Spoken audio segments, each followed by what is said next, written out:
Welcome to Nuclear Hot Seat, the weekly international news magazine keeping you up to date on all things anti-nuclear. My name is Libbe Halevi. I'm the producer and host, as well as a survivor of the nuclear accident at 3 Mile Island from just 1 mile away.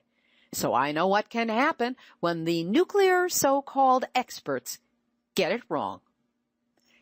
This week, we talk with Dr. Helen Caldicott for specific information on her upcoming symposium on the dynamics of possible nuclear extinction. Dr. Caldicott shares much about her concerns, her reason for calling a symposium on nuclear weapons at this time, and includes an awareness we all need to have about the nuclear dangers of artificial intelligence. Plus, the ever-popular features, Numbnuts of the Week, activist shout-outs, some surprising news for Jon Stewart and The Daily Show, and more nuclear information than CNN covered all last month and the month before that, and so on and so on. All of it coming up in just a few moments.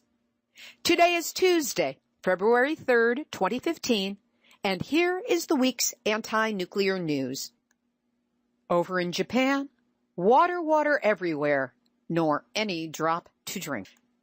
Japan's nuclear regulator has approved a plan by TEPCO to drain still radioactive wastewater from the firm's crippled Fukushima Daiichi nuclear disaster area into the sea, yes, the Pacific Ocean.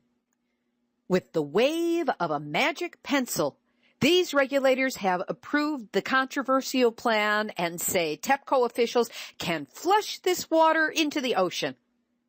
Local fishermen know better. They say, we can't trust TEPCO. If they proceed with their plan, the situation will surely go back to how it was before.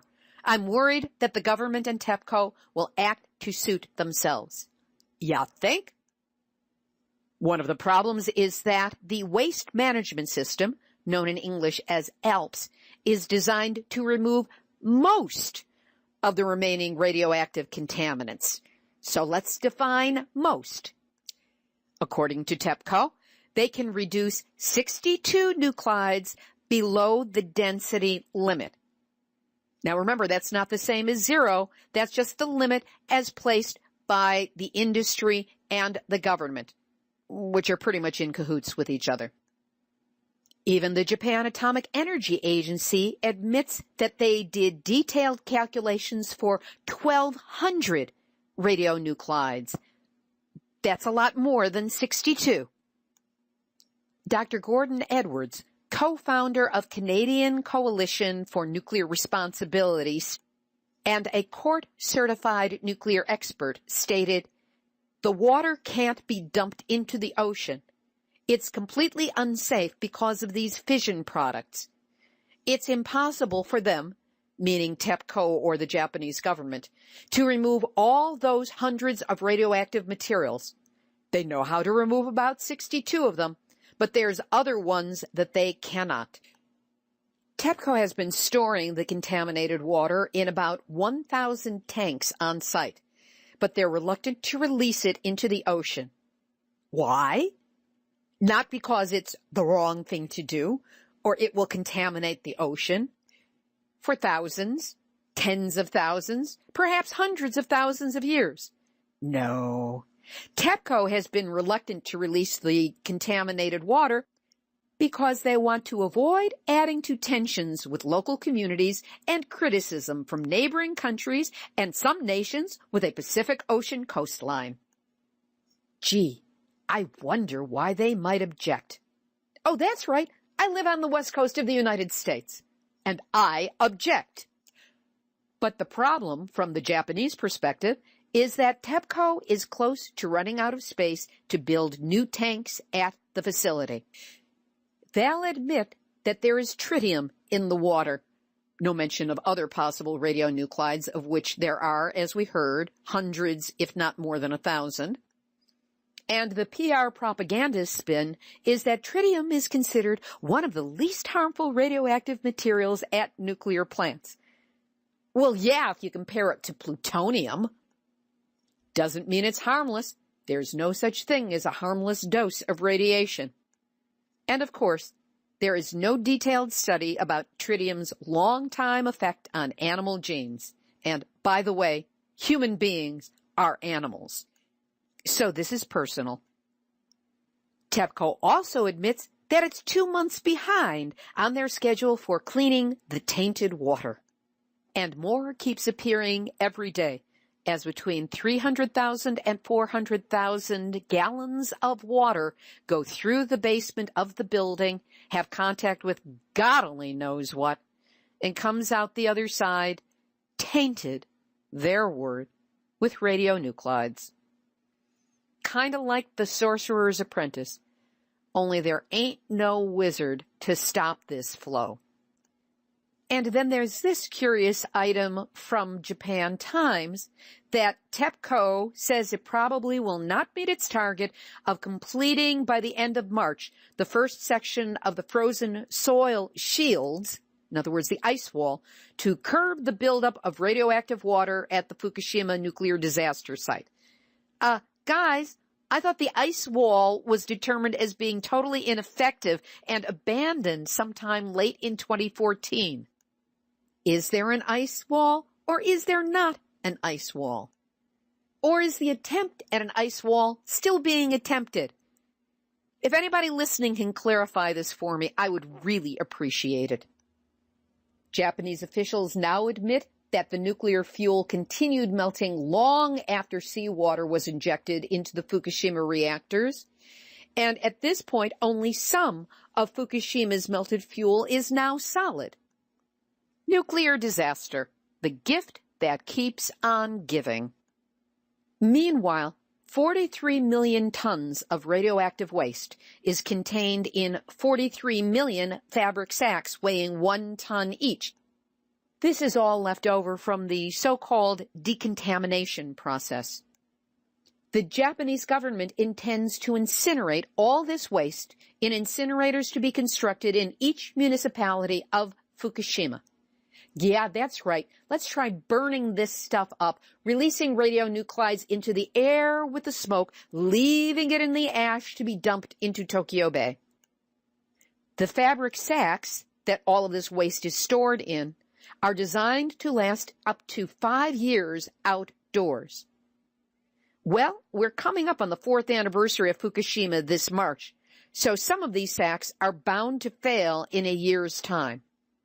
That raises the question, how long will it take to incinerate? Bad idea to begin with, but it looks like they're going to do it anyway. How long will it take to incinerate 43 million tons of radioactive waste at 7 tons a day per incinerator? Well, activist Daun Renard of Rainbow Warriors crunched the numbers for us. 43 million tons divided by 59 incinerators, divided by 7 tons per day, divided by 365 days in a year, not counting leap year, equals 285 years to incinerate the 43 million tons of radioactive waste accumulated to date. All of which goes to creating context for this week's Nuclear Hot Seat, Nuclear Hot Seat, Nuclear Hot Seat, Nuts of the Week. Ah, pity the poor ambassadors. Because when it comes to keeping up appearances on behalf of their countries, they have no choice, even when it comes to possibly ingesting radionuclides.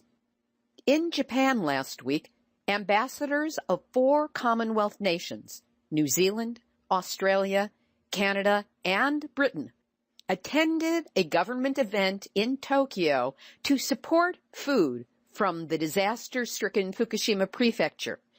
They were served and chowed down on rice balls and other tasty morsels based on foods that were grown in that radiologically contaminated prefecture. The January 27 event was organized by the Farm Ministry in an effort to promote exports of Fukushima goods, which have remained stagnant since the nuclear accident triggered by the 2011 earthquake and tsunami, which are the only causes mentioned in the article. They very clearly avoid mention of all things radiological. The envoys were served onigiri rice balls made from grain harvested in the prefecture, beef from cows raised nearby, and washed everything down with Fukushima-produced Ginjo premium sake. Nothing like a little alcohol to help you forget what it is you're actually eating. Now, New Zealand, Australia, and Canada had lifted import restrictions on products from Fukushima Prefecture by January of 2014. And Britain allows imports as long as a government-issued radioactive material inspection certificate is submitted. There's nothing here about which government does the inspecting and what the standards are for inspection, but it's probably the 100 becquerels of cesium per kilogram, which is legal in Japan but used to be considered radioactive waste.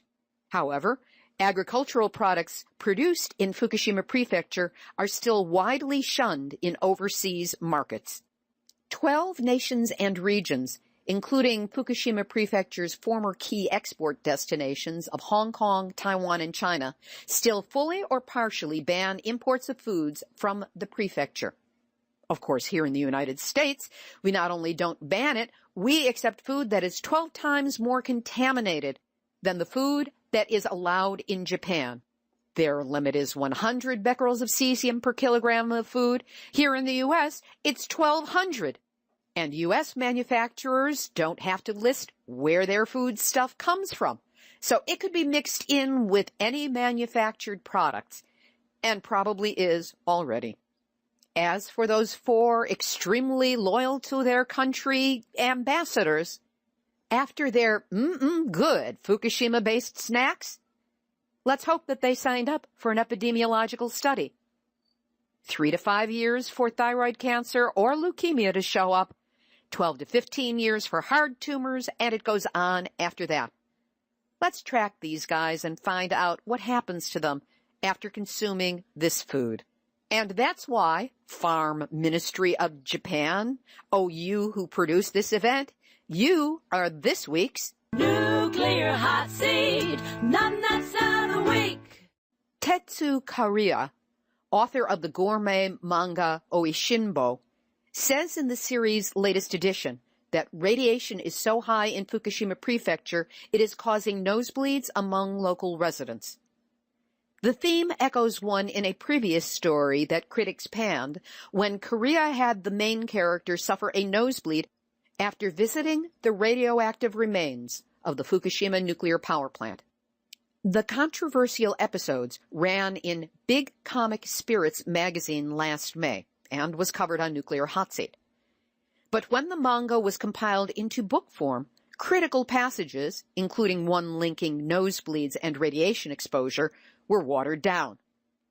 In his latest book, Kariya questions the Environment Ministry's assertion that radiation is unlikely to be causing nosebleeds locally. He cites surveys that found that many people have been suffering nosebleeds in the prefecture. In the final chapter, Kariya emphasizes that the reconstruction of the lives of people is far more important than the recovery of the land of Fukushima. He says, "It is only you who can protect yourselves. Please have the courage to flee from Fukushima." In Ushiku City in Ibaraki Prefecture, 261 kilometers or 162 miles away from Fukushima, 48 of 89 children who had their thyroids tested were given a diagnosis of A2 or B. A diagnosis of A2 is given when a thyroid nodule is found, but it's smaller than 5 millimeters, or a cyst is found that is smaller than 20 millimeters. Once they are larger than that, a diagnosis of B is given, both for the nodules and the cysts, meaning only less than half of those tested turned out to be free of any abnormality. Meanwhile, the Ushiku city government states that 40 children with diagnosis of A2 don't need any follow-up inspection. Yeah, right. And if it was your kid? Bridging over from Japan to the U.S., Japan and U.S. government experts now admit that the West Coast was hit by radioactive plumes from both massive Fukushima explosions. The plume released from Fukushima was shown to have increased air concentration of radionuclides in Sacramento, California, Melbourne, Florida, Sandpoint, Alaska, and Oahu, Hawaii. The dates these hit were anywhere from March 18th to March 22 of 2011. Ironically, the name of the program that has just recently provided this data is the worldwide version of System for Prediction of Environmental Emergency Dose Information, the acronym for which is SPEEDY. Considering it took almost 4 years, that's not very speedy at all. Good news for Californians. Our state attorney general, Kamala Harris, has started an investigation into the California Public Utilities Commission's $3.3 billion bailout of San Onofre on behalf of Southern California Edison. State investigators seized computers and other items from the homes of former California Public Utilities Commission President Michael Peavy and former PG&E Vice President Brian Cherry, who is at the heart of a judge shopping controversy that has embroiled the regulatory agency for months. Thanks but no thanks to the CPUC, ratepayers in San Diego County and Southern California are covering that $3.3 billion out of $4.7 billion in shutdown costs as a result of faulty steam generations that leaked in 2012 and prompted San Onofre to be closed for good in 2013. Last summer, emails released under the California Public Records Act appeared to show Peavy maintained unusually close ties to executives from companies he was in charge of regulating. How J.W. Burns of him. Peavy regularly traded emails and accepted private meeting invitations from Edison executives and other utility officials, and acceded to requests they made to him privately. One called him such a dear and a great friend.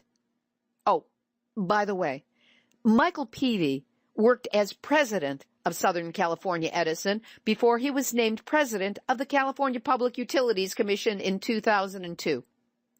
And in a particularly egregious email exchange in April of 2011, Peavy congratulated PG&E executives for how the company handled publicity regarding a license renewal for the controversial Diablo Canyon nuclear power plant in San Luis Obispo. Children, can you say conflict of interest? Sick 'em, Kamala. Here are some reactor updates. The Pilgrim Nuclear Power Station in Plymouth, Massachusetts, shut down during the winter storm on Tuesday, January 27, when the electrical connections it uses to transmit electricity to the grid were interrupted. Well, cool off, Pilgrim. Prior to the week's massive storm, several area watchdog groups called on federal regulators to shut down the Pilgrim Nuclear Power Station during the event.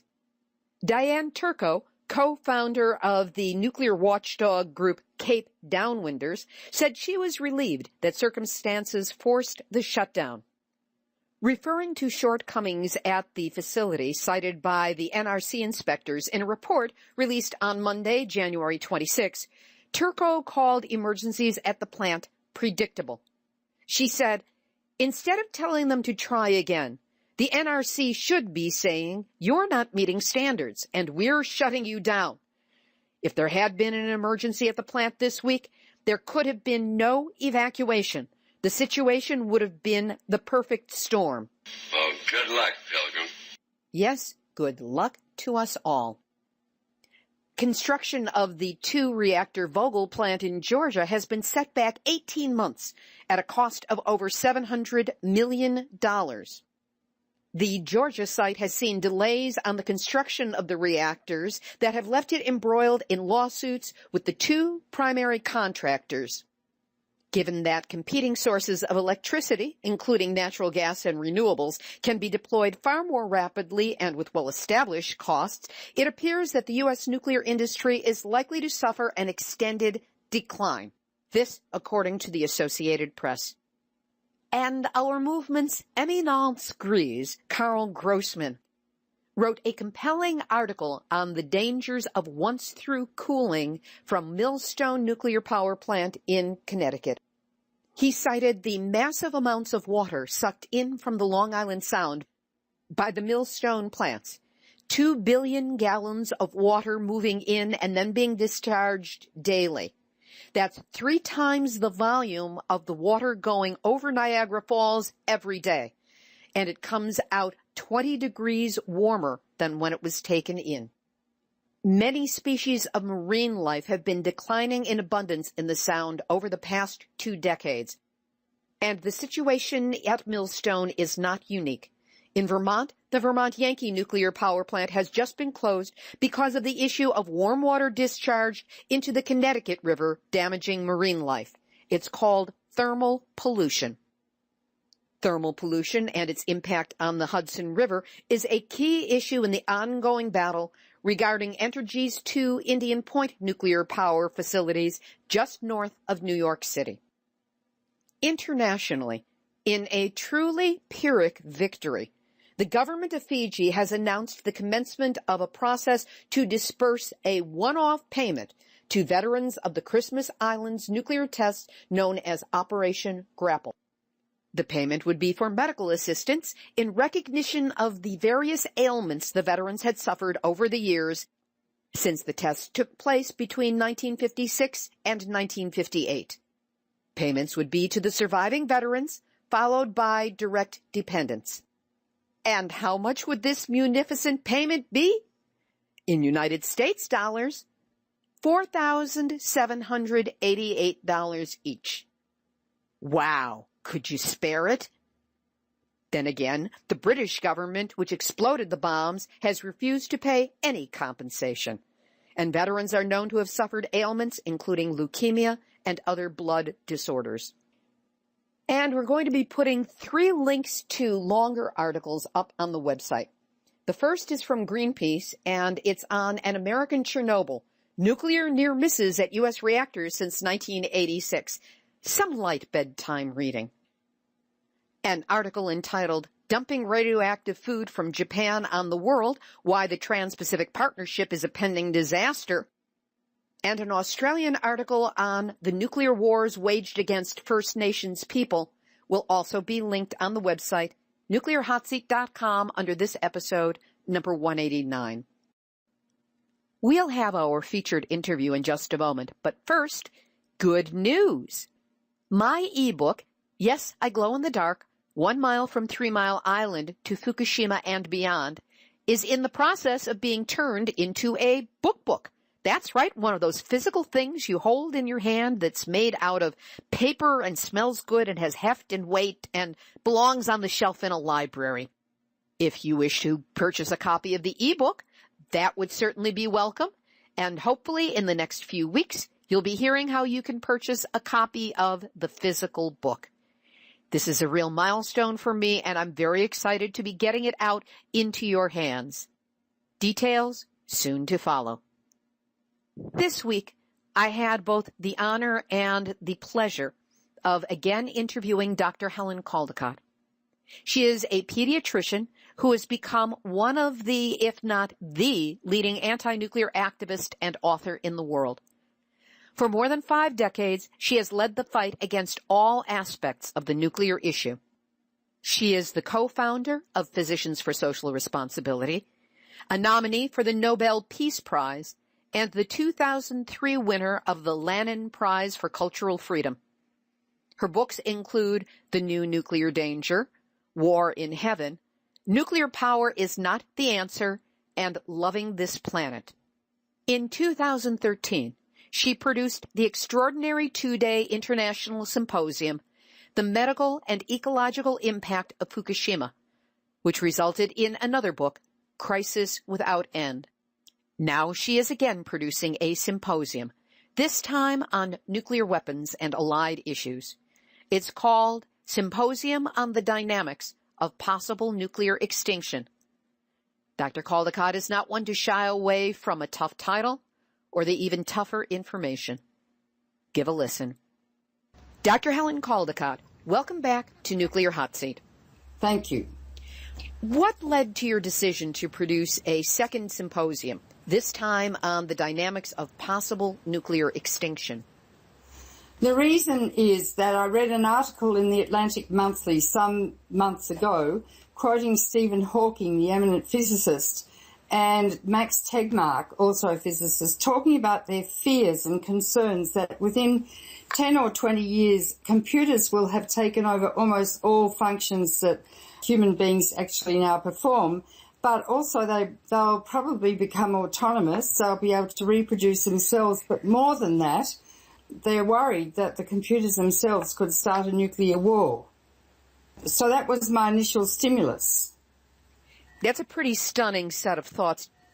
For those of us who lived through the Cold War and through the tensions of the nuclear age, it is astonishing to realize that Russia and the U.S. are again approaching loggerheads with each other and that the battleground could be nuclear. You're saying that even separate from the human factor in this, it could be the machines themselves that decide to trigger a nuclear war. That's correct, Libby, but that question is against the background of everything else that is now happening.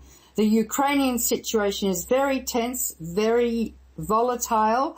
The Americans set up that coup in the Ukraine against Yanukovych, who was the former president, and they funded this change of government and the coup to the tune of $5 billion. They're now arming the Ukrainians, many of whom are former Nazis. The people in the east of the Ukraine are Russians. They don't want to change anything, and they're called separatists, but they're not. They're residents of the Ukraine trying to maintain their normal lifestyle, and they're being bombed and blasted with missiles and stuff. Now, because it now pits Russia and America against each other militarily, Putin has raised his nuclear missiles to a higher state than normal of alert, and presumably if he has, America has too. So the Cold War never ended, Libby, although we thought it had. The Russian and American bombs were never disarmed and taken away. 93% of the 16,000 or so nuclear weapons today in the world are owned by Russia and America. It's only Russia and America that can destroy life on the planet. And we're entering a very, very dangerous stage where the New York Times and the Washington Post and NPR are not talking about this. They're blaming Putin. It's not Putin that set the thing up. It's the neocons in the State Department, Victoria Nuland, and others. I have no idea why they're doing this, but it's so dangerous. And on top of that, Obama's just said that he would allow $1 trillion to be spent in the next 30 years, replacing every single nuclear warhead, missile, ship, plane, and the like. We've got a very hawkish Senate, and the Armed Services Committee now is run by Senator John McCain, who's never seen a war he didn't like or wanted to get into. Look, we're in a very, very, very dangerous position, and the public is almost totally ignorant, which is why I set up the symposium. Put this into perspective. What would be the medical and environmental consequences of either a small, limited, or a large-scale nuclear war? Okay, well, studies have been done by a wonderful meteorologist called Alan Robock at Rutgers, and he will be speaking. If there's a small nuclear war between India and Pakistan using only 100 nuclear weapons the size of Hiroshima, which was tiny compared to present-day arsenals, there would be such a huge cloud of black radioactive smoke from all the burning cities and the oil refineries and the rubber and the whole thing injected into the stratosphere, so it would cool the temperatures of the Earth down considerably so that crops would fail for many years and over 1 billion people would starve. Now, that's called nuclear autumn, and that's only 100 weapons. Now, America and Russia have over 1,000 hydrogen bombs targeted on each other on hair trigger alert, ready to go with a press of the button by Putin or Obama. Obama always is accompanied by an officer carrying a suitcase called the football, which contains the codes to start and initiate a nuclear war. Same with Putin. When Obama met with the Pope recently, the football was under the table to destroy God's creation, if you please. And the weapons only take 30 minutes to go from launch to land. And in that interim, as they're travelling through space, the other country's satellite or radar picks up the attack. They've pressed their button and it's all over in about an hour. Every town and city with a population of 50,000 or more probably is targeted in the US. There are 10 hydrogen bombs, huge things. Russian bombs are big. 10 hydrogen bombs targeted on New York City alone, 2 for each airport, 1 for each bridge. There's such a redundancy of weapons. There are probably 60 targeted on Washington and maybe on Moscow. And it's not just America that's targeted and all the universities and industries and the like, but since the Cold War, America's thought it fit to target China as well.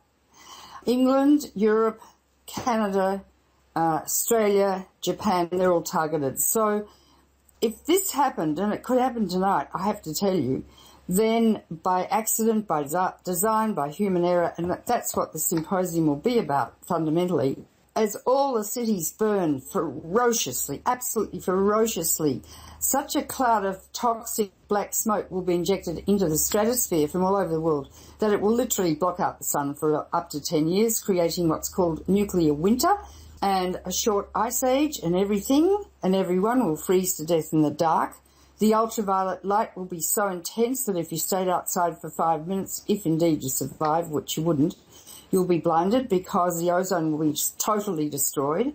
The fallout will be so intense that, well, they say if you are in a fallout shelter, but if you're in a fallout shelter, the fires will suck out all the oxygen in the shelter and you'll be asphyxiated. However, if you did survive, you can't come out for 6 months because the radiation will be so intense. What about food? Well, they said they'd send out the old people to collect food because they won't live long enough to get their cancers. And on. I can keep going, Libby, if you want. It's just almost unbelievable, but it's true. This brings back all of the existential angst that I remember growing up in the middle of through the 1950s when we were so aware of Russia being a threat to us and the bomb being an ultimate threat to us all. How and why do you think our awareness has slipped to the point where modern generations, the younger generations, have no real awareness of what a nuclear bomb explosion could mean? Well, several reasons. When the Cold War ended, I and most other people thought, thank God it's over, and we collapsed on our couches. We were so tired and exhausted trying to, bring the Cold War to an end. And we assumed, stupidly, that the politicians would get rid of the nuclear weapons very fast. Well, George Walker Bush, he actually got rid of some of the nuclear weapons in Europe to help Gorbachev, so Gorbachev could rid the nuclear weapons from the Eastern Bloc countries into Moscow so they would be secure and no one could start a nuclear war. Then Clinton got in. Clinton had no guts. And he'd never been to Vietnam, so, he wasn't a soldier, he hadn't killed anyone. And he didn't stand up to the Pentagon, and he left all the weapons in place. He could, though, if it had any courage and a spine to speak of, written out an agreement and flown in Air Force One over to see Boris Yeltsin, who was a hardened alcoholic and totally compliant with America at the time. And he could have said, Boris, sign here, we're going to abolish nuclear weapons as fast as we can. And Boris would have signed. But Clinton was, I think, intimidated by the Pentagon, and he left all these weapons in place. And now Obama wants to upgrade them all and replace them all, for Christ's sake. And if we have a nuclear war tonight, it's all on Clinton's shoulders, I have to tell you. And, I worked so hard during the nuclear weapons freeze, kind of helping to lead that really second American revolution against nuclear war. And, one man can determine the fate of the earth. And I would say that's Clinton. And now all the gloves are off, and Russia's saying she'll upgrade all her nuclear arsenal. God help us, you know. And the nuclear power industry is selling nuclear power reactors all over the world, which are bomb factories, because each of them make 500 pounds of plutonium a year, and you only need 10 pounds to make a bomb. And plutonium lasts for 500,000 years. So, you know, you might have a stable government now that you sell a nuclear power plant to, but in 20 years you might get a raging dictator or a madman or woman who would start building bombs. So what America is doing and other countries is producing lateral proliferation of nuclear weapons, which destabilizes the so-called balance of terror between Russia and America. And, you know, on 9/11, when no one knew what the hell was going on, the Air Force, Stratcom, put your missiles on the highest state of nuclear war alert. It went from DEFCON 5, 4, 3, 2. And 1 is press the button, because no one knew what was happening, you see? Human fallibility, human anxiety. In the last year, there have been stories of U.S. nuclear launch personnel in the missile silos cheating on tests by texting each other answers, and also nuclear launch technology being based on computers so old that their floppy disks are literally floppy disks. How does this aging technology, how does the clear lack of honorable, skilled, reliable, and tested personnel impact our nuclear weapons safety? Well, it's terrifying. You see, the officers in the missile silos, there are 2 of them aged about 18 to 22, each armed with a pistol, one to shoot the other if one shows signs of deviant behaviour, so I guess the deviant one could shoot the normal one. In fact, they've worked out a method whereby one man can turn both locks even though they're 12 feet apart by tying a string on a key and turning both locks. Often the telephones don't work. You're right, they use floppy disks.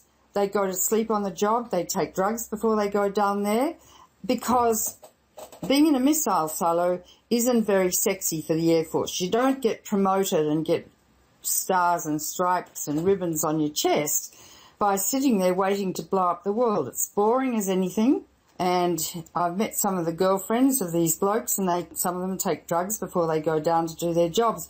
Now, if that's bad, can you imagine what the Russians are up to? You know, we have no idea, but you'd have to assume that their people are also they're not up to scratch.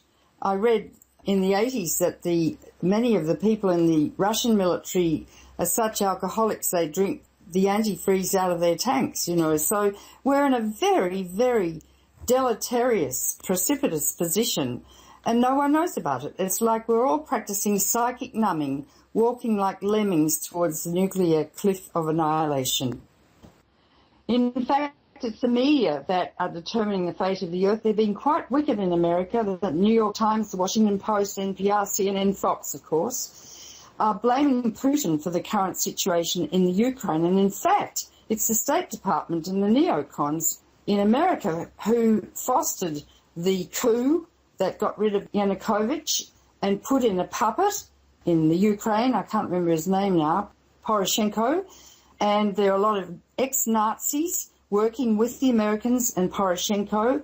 The people in the east of Ukraine are Russians, and they are called separatists and some other derogatory term. They're not. They just want to maintain their standard of living and live as they've always have. So what America is obviously doing, they've put a puppet into government in the Ukraine, provoking Putin, like sticking needles into him. Now, I think he's probably a bit paranoid, I'm not sure, but, you know, in medicine you don't provoke a paranoid patient or they're likely to do something really awful. In fact, maybe even kill you. So I can't understand the American media, but I do know that the New York Times promoted the invasion of George W. Bush into Iraq by publishing 5 front-page articles by Judith Miller saying that Hussein had weapons of mass destruction, and that was a lie. They conceded later that they shouldn't have done that, but they're partly responsible for the death of over 1 million people in Iraq. The media, if they don't tell the truth, and they go down the propaganda line as mouthpieces for neocons and really crazy people, I mean, people don't know. People don't know, and without knowing, then people can't act. And as President Jefferson once said, An informed democracy will behave in a responsible fashion, and I'm afraid this democracy in America, if indeed it is a democracy, is totally uninformed about this horrific situation. Yet, if you think there was a case of rabies in New York, that would be front-page headlines throughout the country. In the materials for the symposium, you talk about assessing the situation, the nuclear situation, from an anthropological perspective. What do you mean by that? Well, what causes men to kill? My next book's going to be called Why Men Kill and Why Women Let Them. What is this killing instinct? And if it's not abated and we don't put a stop to this psychological aberration that we have, we're going to destroy ourselves. I once asked Carl Sagan, who was quite a close friend of mine, if he thought there was any other life in the universe, and he paused for quite a long time, and then he said, no. And I said, why? And he said, because if any species had reached our stage of development, they would have destroyed themselves. The guys that rise to the top are often sociopaths. They're brilliant, charming, strategic, with no moral conscience. And I would say that, you know, a lot of people in the Pentagon and certainly in Boeing and Lockheed Martin and Raytheon would be the same. And so we allow people who are deranged, and I really mean that, to determine our fate and the fate of our children. Meanwhile, we all sit back, you know, eating our Pringles while watching Fox television. And our children, the truth is, they really don't have a future. And I speak as a paediatrician now, having taken the Hippocratic Oath and concerned for all the children of the world, their future, and their children and generations hence. This leads directly into a word that is used repeatedly in the materials for the symposium, and that is pathology. That you talk about the pathology of the military-industrial complex, and pathology is defined as the science or study of the origin, nature, and course of diseases. And, of course, pathological refers to the compulsive, the obsessive, the hardened, the confirmed. To your mind, what makes nuclear pathological? Well, it's obvious, Libby, really. That's quite a silly question in a way, because it will destroy life on Earth. You know, men could fight and kill until we developed nuclear weapons. And it was Einstein who said the splitting of the atom changed everything. Everything, all reality, save man, and I stress man, man's mode of thinking. Thus we drift towards unparalleled catastrophe. That's it, in a nutshell. Men still think the same way, that they can go out and kill each other and kill civilians and children and women. I mean, it's just obscene. I spent my life trying to save lives as a doctor. How anyone can kill anyone else is absolutely beyond imagination for me. And unless we stop this mad instinct that is really upmost in many men's minds, I think, you know, the reptilian midbrain just operates as it always has, we're doomed, Libby. And unless the women rise up, and the women, we're really pathetic. We are. We stand back and let the men run the show. And it's time we took over. I mean, they've had their chance. And now we need to smack their bottoms and say, stand aside, we're taking over for our children's future. So you see an uprising of women as the best possible way to cure or at least derail this pathological obsession with and commitment to nuclear. Yeah, I think so, partly because 52% of the world's population are women. We have all the babies and we don't use our power. You know, so often I'll give a talk and everyone will come crowding around me and a man will say something and I'll say, look, that's a great idea. Why don't you run for Congress? And he says, sticks his chest out and says, yeah. And a woman will come up with a similarly good idea, and I'll say the same thing to her, and she said, who, me? And she literally steps back 3 paces. So I don't know if we're going to have the passion like Joan of Arc or La Pasionara in Spain to rise up and say, okay, enough's enough. This is not going to keep going. You've got to stop killing. You've got to stop killing, or we'll blow up the planet. Changing focus just a little bit. On Saturday night at the symposium, February 28th, there will be a screening of Stanley Kramer's 1959 film On the Beach.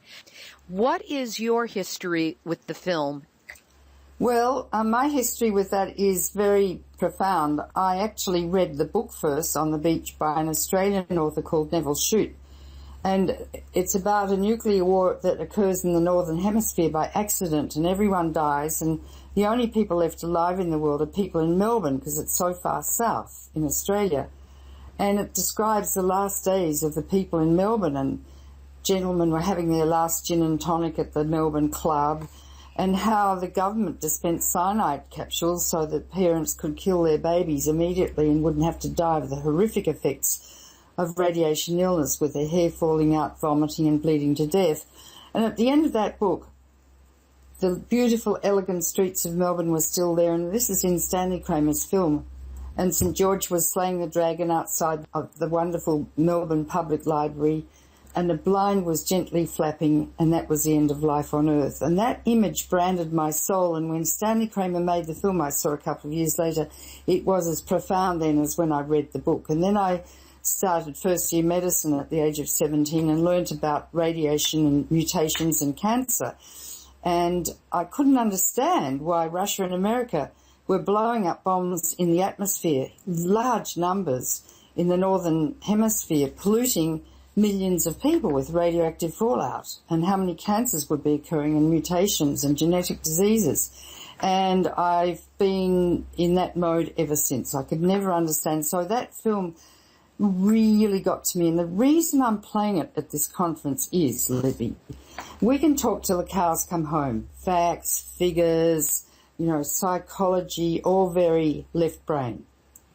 But unless it gets right into the pit of our stomach or gut, what it really feels like to face the end of life on Earth from a personal perspective, it doesn't really change anything. And what I'm hoping to do is, with the scientists who are speaking, and I've got some of the best speakers and scientists in the world at this conference, and the people who come, that they will be so shocked that it will change their lives and that they will decide to do something about it. Is there anything that you would like to add?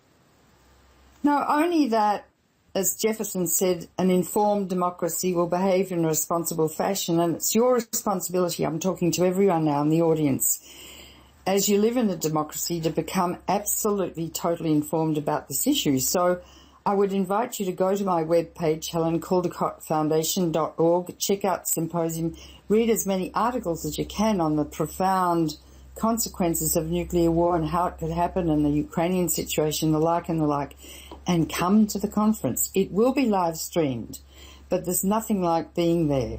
It's being held in the New York Academy of Medicine, beautiful marble building with huge, sort of laden with a history of medicine. And it will be, I think, a situation that may, in fact, change your life forever. So I'd love to see you there. Well, you will be seeing me there because I'll be attending and interviewing people on behalf of Nuclear Hot Seat. Dr. Caldicott, I want to thank you for everything, for all you've been doing. I often refer to you as the goddess Athena for your ferocity and your steadfastness in the work that you have done. And I look forward to greeting you personally and participating and sharing word of this important event with the listeners of Nuclear Hot Seat. Thank you very much, Libby. I look forward to seeing you too. That was Dr. Helen Caldicott talking about her upcoming symposium on the dynamics of possible nuclear extinction. We will have a link up to where you can sign up for that symposium and learn more about it on our website, nuclearhotseat.com, under this episode, number 189. Speaking of that symposium, I will be attending, thanks to the generosity of some listeners to Nuclear Hot Seat. But I do not yet have the resources to cover many of the expenses connected with this trip. If you would like to help me help you get the cutting-edge information, not just what will be shown on live stream, but individual interviews with many of the participants, please go to nuclearhotseat.com on the homepage, scroll down, and click on the big red donate button. Whatever you can do to help, know that it's appreciated, and it will go a long way towards helping me get the information to you that you deserve and that you certainly will not be getting from mainstream media. Whatever you can do to support, you have my appreciation and my gratitude. Dr. Caldecott spoke movingly of the impact of the movie on the beach and what it did to set her on the course that she has followed ever since in her life. Last week, at a speaking engagement I did as part of the Great Minds series of Eileen Proctor here in Los Angeles, one of the attendees was Karen Kramer, widow of the late Stanley Kramer who produced the movie. Mrs. Kramer spoke movingly about having met Dr. Caldecott, and Mila Reason, a no-nukes activist, caught her talk on video. We will be having a link up on the website, nuclearhotseat.com, under this episode, number 189, if you want to see how a member of Hollywood royalty responded to one of our leading lights. Hey, Jon Stewart, guess what? I'm going to the Daily Show. Now, I'm not yet expecting a red carpet from you. What I've got are tickets to be able to stand in line for your March 2nd show, right after the symposium in New York. And of course, I have every intention of snagging a seat, if not a face-to-face with you. Proximity is power, booby, and this is the first time I will be on your show. All right, perhaps it was just going to be me whooping in the background with the rest of the audience, but I'm not yet done with you, and I will succeed in becoming your nuclear pundit. Yes, yours, Jon Stewart. I just thought you should know that I'm going to be there in case you want to speed up the process. Activist shout out, we're turning back to No Nukes activist Mila Reason. She has something to tell us about an important action that can possibly result in shutting down Pacific Gas and Electric's decrepit Diablo Canyon nuclear plant. Mila wrote to me, within the next few weeks, the staff of the California Water Resources Control Board is expected to issue recommendations requiring PG&E to bring Diablo Canyon into compliance with California's landmark policy to protect the marine environment. It's called California's once-through cooling policy. Side note from me, we referenced once-through cooling in the story about Millstone in Connecticut. Back to Mila. A 30-day comment period will begin as soon as the staff recommendations are issued, and it is critically important that as many people as possible weigh in during that 30-day period. Expect petitions and letter-writing campaigns to be announced. For updates, you can check at nonukesca.net. And no, you do not have to be from or living in California to comment. After all, California has a big tourist industry and our beautiful coast, and its fisheries are a big tourist draw. So no matter where you are, you can write as someone who visits the state, or someone who loves the seals, sea lions, and turtles that are needlessly being harmed and killed by destructive, antiquated, once-through cooling technology at Diablo Canyon. And as the saying goes, as California goes, so goes the nation. She concludes, I'm not sure if the saying is predictive of what may follow at other nuke plants that use once-through cooling, but I do believe that spirits will be lifted when we get Diablo Canyon shut down. Thanks for the heads up, Mila. Here's today's final thought. Dan Rudka is a former nuclear energy worker who lives in Port Hope, Ontario, Canada. He worked for one of the nuclear industries, Zerkatech, which would become Cameco, which is an enormous nuclear energy supplier in Canada. Dan has now been ill for 20 years with an extremely rare lung disease.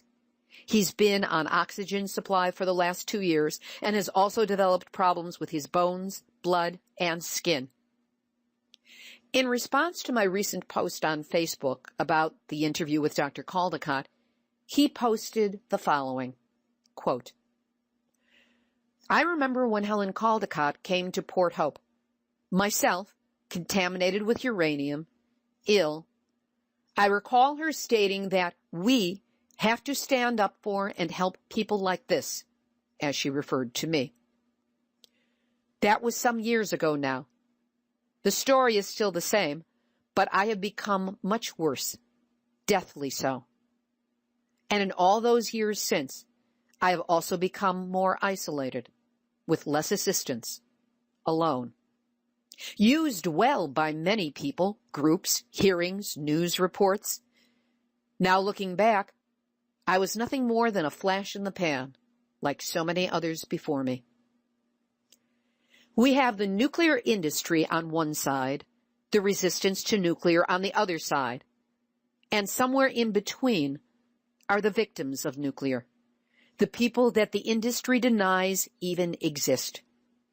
The same people that all these groups and individuals that are anti-nuclear are fighting to not become, the victims of exposure. Somehow, those that we expected to be with us, to help us, have gone a separate way, forgetting that we are the reason, the evidence to support this resistance to nuclear. We are all aware of the suffering in years gone by. That cannot be changed. But we must ask, what are we doing for today's victims? Somehow, we have misplaced the very people behind the reason that the nuclear industry must not continue. And this truth suits the nuclear industry just absolutely wonderfully. The last 20 years have shown no change in the industry attitude, and even less for nuclear exposure victims. A change in direction, I believe, would be disruptive to the nuclear industry and beneficial to all. Dan Rudkin is awaiting a matching donor for a double lung transplant. He has a GoFundMe campaign for anyone who wishes to donate. It is at gofundme.com/Dan Rudka, and his last name is spelled Rudka. We'll have a link up on our website. This has been Nuclear Hot Seat for Tuesday, February 3rd, 2015.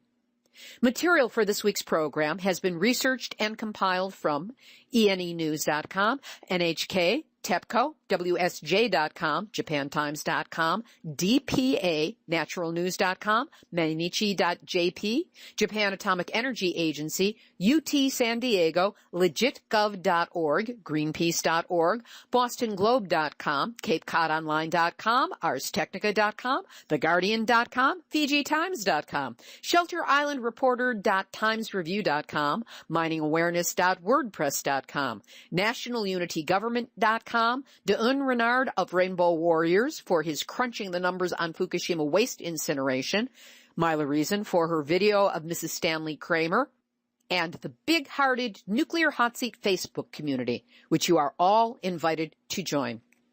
Theme music written by me, sung by Marilee Weber. Looks like Weber, sounds like Weber. Nuclear Hot Seat is syndicated by UCY.TV and is also available on airprogressive.com. Our archive is available on iTunes. You can subscribe under podcasts, or just check us out on the website, nuclearhotseat.com. Our YouTube channel carries the show, courtesy the weekly support of Joni Ray. Nuclear Hot Seat is the activist voice on nuclear issues. So if you have a story lead, a hot tip, or a suggestion of someone to interview, send an email to info@nuclearhotseat.com. We are copyright 2015, Libby Halevi and Heartistry Communications. All rights reserved, but fair use allowed. Just give us proper attribution, and you've got it. This is Libby Halevi of Heartistry Communications, the heart of the art of communicating, reminding you that we have all had our nuclear wake-up call. Now don't go back to sleep, because we are all in the nuclear hot seat. Nuclear hot seat, what are those people thinking? Nuclear hot seat, what have those boys been drinking? Nuclear hot seat, the corium is sinking. Our time to act is shrinking, but our activists are linking. Nuclear hot seat, it's the bomb.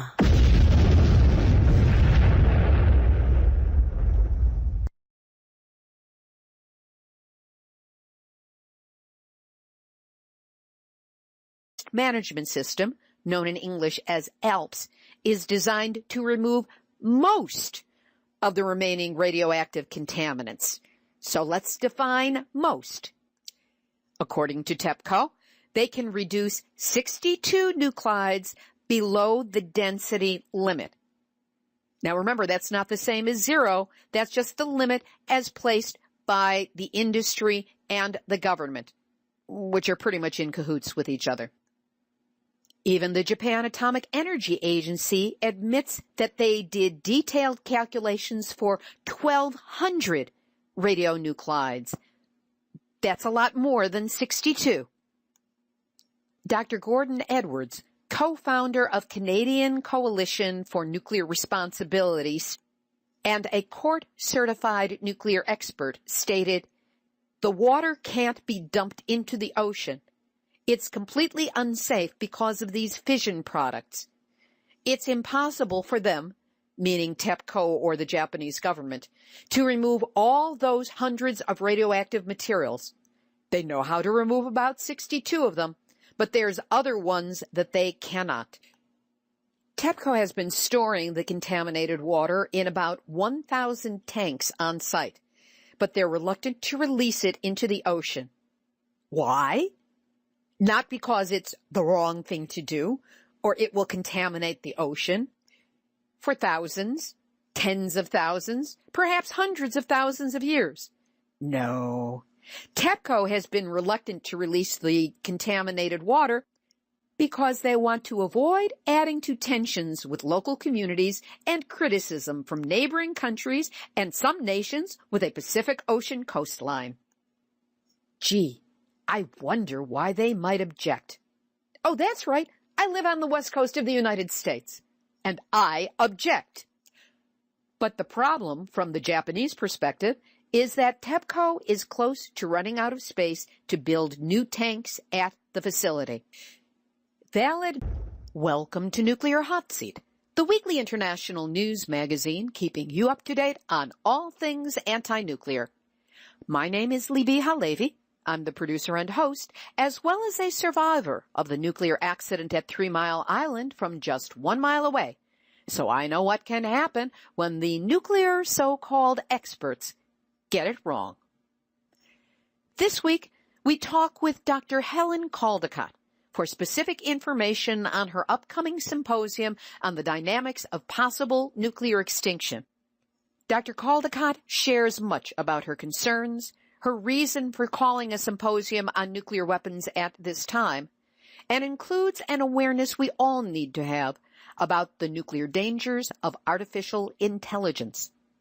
Plus, the ever-popular features, Numbnuts of the Week, activist shout-outs, some surprising news for Jon Stewart and The Daily Show, and more nuclear information than CNN covered all last month and the month before that, and so on and so on.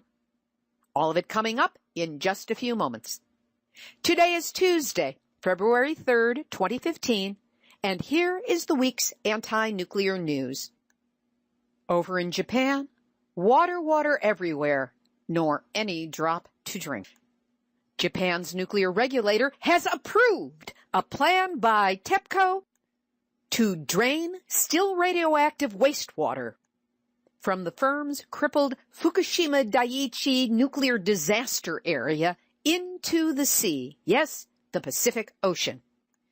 With the wave of a magic pencil, these regulators have approved the controversial plan and say TEPCO officials can flush this water into the ocean.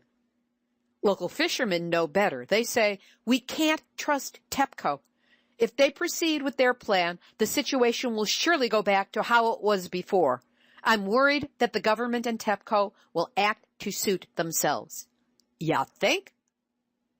One of the problems is that the waste is now solid. Nuclear disaster, the gift that keeps on giving. Meanwhile, 43 million tons of radioactive waste is contained in 43 million fabric sacks weighing 1 ton each. This is all left over from the so-called decontamination process. The Japanese government intends to incinerate all this waste in incinerators to be constructed in each municipality of Fukushima. Yeah, that's right. Let's try burning this stuff up, releasing radionuclides into the air with the smoke, leaving it in the ash to be dumped into Tokyo Bay.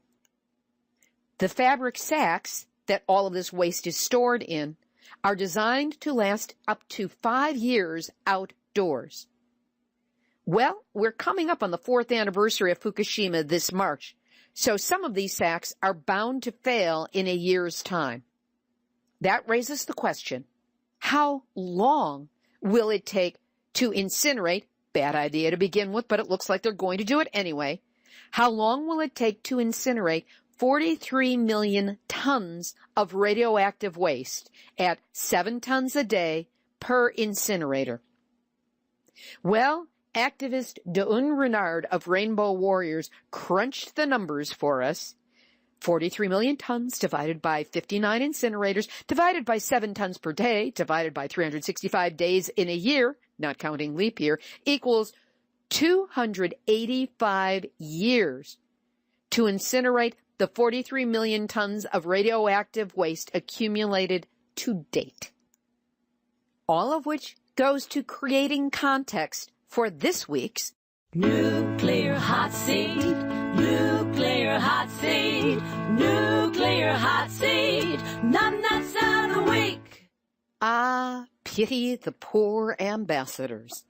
Because when it comes to keeping up appearances on behalf of their countries, they have no choice, even when it comes to possibly ingesting radionuclides.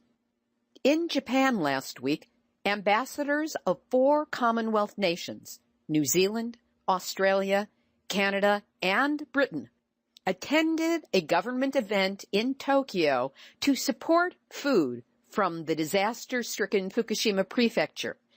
They were served and chowed down on rice balls and other tasty morsels based on foods that were grown in that radiologically contaminated prefecture. The January 27 event was organized by the Farm Ministry in an effort to promote exports of Fukushima goods, which have remained stagnant since the nuclear accident triggered by the 2011 earthquake and tsunami, which are the only causes mentioned in the article. They very clearly avoid mention of all things radiological. The envoys were served onigiri rice balls made from grain harvested in the prefecture, beef from cows raised nearby, and washed everything down with Fukushima-produced Ginjo premium sake. Nothing like a little alcohol to help you forget what it is you're actually eating. Now, New Zealand, Australia, and Canada had lifted import restrictions on products from Fukushima Prefecture by January of 2014. And Britain allows imports as long as a government-issued radioactive material inspection certificate is submitted. There's nothing here about which government does the inspecting and what the standards are for inspection, but it's probably the 100 becquerels of cesium per kilogram, which is legal in Japan but used to be considered radioactive waste. However, agricultural products produced in Fukushima Prefecture are still widely shunned in overseas markets.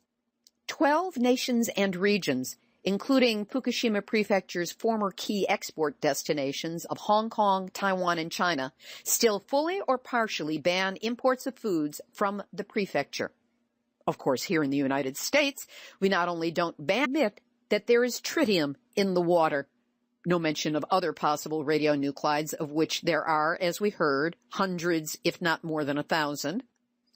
And the PR propaganda spin is that tritium is considered one of the least harmful radioactive materials at nuclear plants.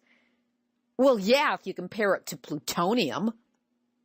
Doesn't mean it's harmless. There's no such thing as a harmless dose of radiation.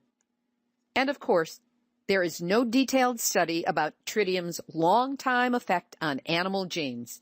And, by the way, human beings are animals. So this is personal. TEPCO also admits that it's 2 months behind on their schedule for cleaning the tainted water. And more keeps appearing every day. as between 300,000 and 400,000 gallons of water go through the basement of the building, have contact with God only knows what, and comes out the other side tainted, their word, with radionuclides. Kind of like the Sorcerer's Apprentice, only there ain't no wizard to stop this flow.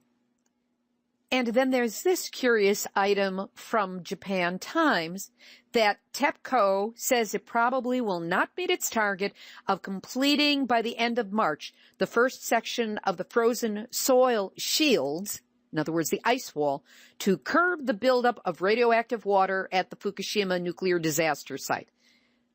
Guys, I thought the ice wall was determined as being totally ineffective and abandoned sometime late in 2014. Is there an ice wall, or is there not an ice wall? Or is the attempt at an ice wall still being attempted? If anybody listening can clarify this for me, I would really appreciate it. Japanese officials now admit that the nuclear fuel continued melting long after seawater was injected into the Fukushima reactors. And at this point, only some of Fukushima's melted fuel is